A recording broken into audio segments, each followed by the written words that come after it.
Na verdade, são duas coisas. Uma é a questão da mineração urbana, né?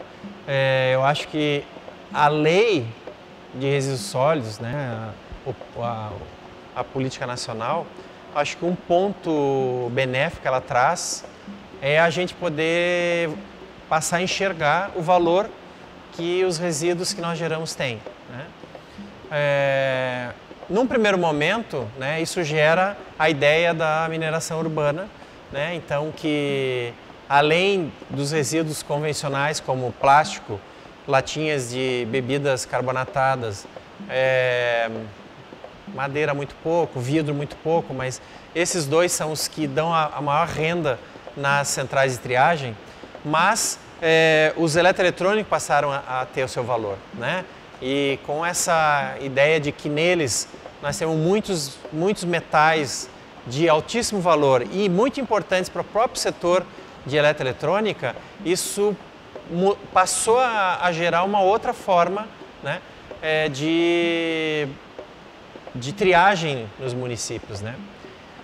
E junto com isso, daí tem toda a questão da economia circular, que na verdade essa mineração urbana não precisa ser somente para eu retirar materiais de dentro desses equipamentos eletroeletrônicos, mas também atentar para a possibilidade de eles poderem ser utilizados novamente, né? Então tu cria até uma oficina de recuperação desses eletroeletrônicos para eles serem utilizados novamente pelas pessoas, né? Então isso é interessante porque a gente tem acompanhado algumas cooperativas fazendo isso também. Isso traz um valor maior do que todo o trabalho exaustivo de estar desmontando e valorizar muito pouco o material que está ali presente. Mas a possibilidade de recuperar esses equipamentos, então fazer eles voltarem a ser utilizados novamente, traz uma renda com um valor maior, né? Então isso é interessante, então essa perspectiva, né? E obviamente do ponto de vista ambiental a gente tem a questão de evitar ou pelo menos gerar uma pressão junto aos grandes mineradores, né, de que nós temos que olhar para os resíduos gerados, né, e não continuar explorando mais e mais o nosso solo, né, porque isso leva ao desmatamento, não consegue mais voltar a recuperar exatamente como esse solo era antes, né? Então isso eu acho que é uma questão.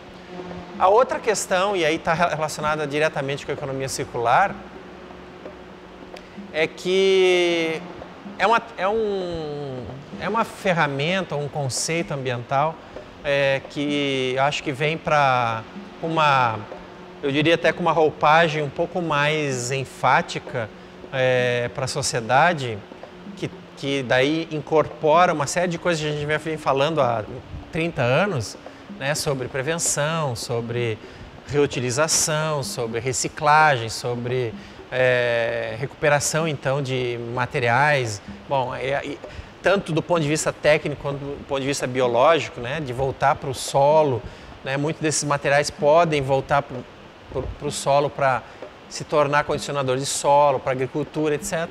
Então isso tem dado um outro espectro e as pessoas têm começado a enxergar melhor essas possibilidades.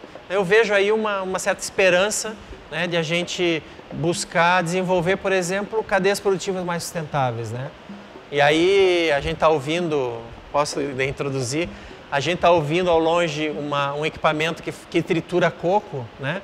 E é interessante porque o coco, apesar de ser um material natural, né, ele depois do seu uso, que a gente normalmente o coco verde quase só toma água, algumas pessoas comem a copra, o branquinho que está lá dentro, mas a maioria só toma água de coco e ele vai ser descartado, né?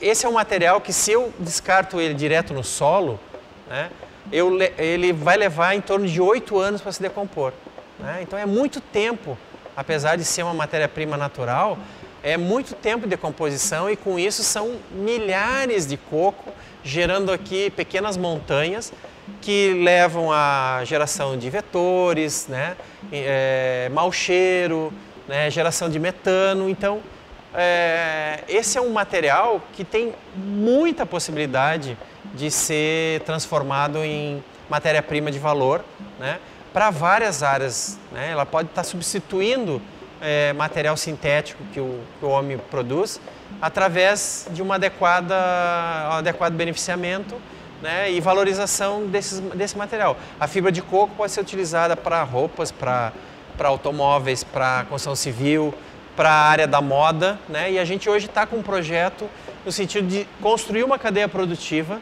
né, beneficiando de forma correta esse coco dentro de uma cooperativa, dentro de uma cidade que gera, né? Ela vai gerar valor, a fibra de coco vai poder ser aplicada para várias, desde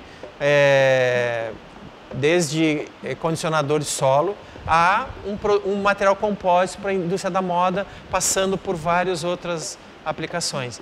Com isso, eu posso construir uma cadeia mais sustentável e a gente ter a possibilidade de ter ainda um material que pode voltar ao processo novamente, né? Ou ele se decompõe no solo, quando eu utilizo como condicionador de solo, ou o material compósito com termoplástico, também natural, eu trazer ele de volta ao processo produtivo, que é a ideia da economia circular, né?